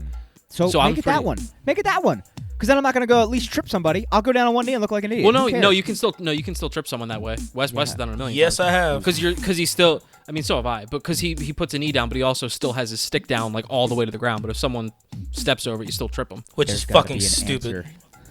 There has to Yeah, be a fix. like how about click in the left thumbstick or some shit, something that's literally not used, or click in the right thumb, R3, L3. Did you swallow your That sounded weird. Yes, the right Yeah. thumb pick? The right thumb pick. yeah. Seriously, R3. Why is that not a thing? Why can't we do that? Who's using that? Nobody. It used to be hip check, but they took that out. I think they used to be hip check. Yeah, they used to I be think hip check, but they I took think it out. R3 is part of like the fake shot type of shit. That's when Okay, you have the puck, not when you Yeah, don't have it. yeah, not Look, when you don't have it. Look, That's you're what I not mean. wrong. I'm not arguing that. Ugh. Hey, God, Wes, I what are you just- playing? Yeah. That's enough of chill, because we're gonna get fucking angry and heated and just keep talking about things that they need to change, and that's not what this is about. All right, so as normal, I'm streaming my Destiny 2. plays for Gambit because it's the only thing I play on Destiny 2. And you're having a good time. Throwing down with the boys, Dan, Mike, and Hav. Other than that, I have been getting deeper into Immortals, Phoenix Rising. Anthony, I cannot wait till you get this fucking game. Seriously. I went ahead and actually I streamed this game over the last few days and actually got Shelby, Jacob's wife from Spaghetti Boys, to actually go and buy it for the Switch now. So I found that pretty funny. I have made it to Hephaestus, which is the god of creation and the god of creating things. I've already gotten through Athena and Aphrodite. So I haven't gotten through Athena's Wraith yet, which is Atlanta or Atalanta, something like that. But the Wraith for Hephaestus is Odysseus. Obviously everybody knows Odysseus as everything with archery. And he is fucking difficult as shit. So I've just kind of just running through a bunch of the stuff right now. We're just trying to go ahead and get Hephaestus back to his normal self. And then from there I'll go ahead and I'll hit Ares. But look, man, everything's been fucking awesome with what I've been playing because I've been streaming most of it, and I've been getting a lot of people jumping in. I've been getting a lot of new followers. I appreciate everybody that's jumping on and watching the streams. Thank you, like 100%. Thank you. You guys are fucking awesome. What else? I have been recording a bunch of my Immortals to go ahead and kind of do a halfway review of the game so far, so hopefully I can get that out some point during the week. That's kind of my game plan so far for this week is to actually give you guys a halfway review, and then I'll do another one when I'm fully finished the game. I should be finished the game within the next 2 weeks or so, I think. With as much I've been playing, because once again, this is one of those games that I don't play other games with other people to play this, like flat out. Like, dude, this. That's how like how I was with Last of Us. Dude, this Part 2. game is. It's like. This game is phenomenal. Like Clyburn threw a hot take out before about how this game is actually better than Breath of the Wild.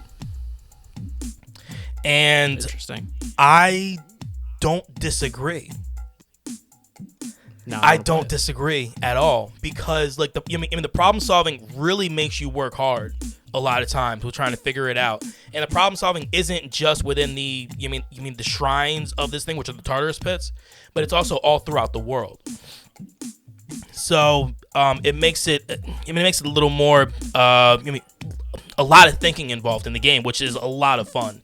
And the entire thing is open world. You can do whatever you want. You could spend literally like 20 hours not doing a single thing that the game tells you to do. You don't need to do shit. Just fucking run around, do whatever you want. Like, I love that. I love that you can go ahead. You're not forced to do the campaign. So, Anthony, when you finally get to this game, you will see what I'm talking about, and you will absolutely love it. Yeah, I believe it. But, yeah, so Immortals, Destiny 2. I haven't touched fucking Borderlands 3 in probably like almost a month. That is surprising. Well, Immortals has taken that place. Like, and that's the thing. It's like, look, I am a huge fucking Borderlands 3 guy. I'm a huge Borderlands guy, period. But Immortals has easily taken its place as something that is what you would consider like must-watch television. It is must-play gaming for me. You know what I mean? So, so that's what I got. But yeah, man, that's what we got for everything here. We talked about all of the upcoming games, or at least a lot of the upcoming games that are going to be coming for the PS5, the Xbox Series X, and the Nintendo Switch, as well as what is rumored to be the Nintendo Switch Pro, is what you call it, Andy? Yes. I'll speak for him. Yes. Project Aura. Yeah. So, and then we broke down a little bit of news, and then we obviously gave you guys what are we playing. So, Anthony, how about you tell everyone where they can find us? Alrighty then. It's that time to connect with CGC like we always do. You can check us out on our Twitter, which is @ConsoleCrew. We have our website, which is www.consolegamingcrew.com. It's attached to our email address, which is consolegamingcrew@gmail.com. We have our YouTube, which is Console Gaming Crew. We have content that continuously goes up, including the podcast. And hopefully, when Wes figures this out, We will also have our streaming up there as well, which will be pretty badass. We have our Instagram, which is Console Gaming Crew, and we have our not going to talk about Facebook page, which is Console Gaming Crew. Yo, As I'm not even well. gonna lie. That was the greatest first New Year's resolution for a podcast I have ever heard. Yeah, I think you're right. Deactivate the and then we account. have our. Please deactivate it. We have our Twitch streams. You have Wes, which is literally about to happen. Let's all make it happen collectively. He is Dragon_CGC. Again, let's get this man where he wants to be. Let's see if we can get that goal he wants. Yeah? Oh, he's Let's do getting it. the thing Let's either way. fucking All he's do got to it. do is I'm just saying. The more Yeah. we got, the Yep. merrier. Anyway, you have Andy, which is Scooby CGC, and you have myself, which is CGC_Squishy Soprano. And that's where you can get us. All right, man. Thank you, bro. Yes, sir. Look, we love y'all. We appreciate everybody that jumps in on the podcast. So we'll keep it simple. Until next time, stay safe, wash your hands, mask up, and as always, game on. Oh shit! I did it Andy early. just said it, you fuck. Game on. Yeah, bro. Jeez. game on, y'all.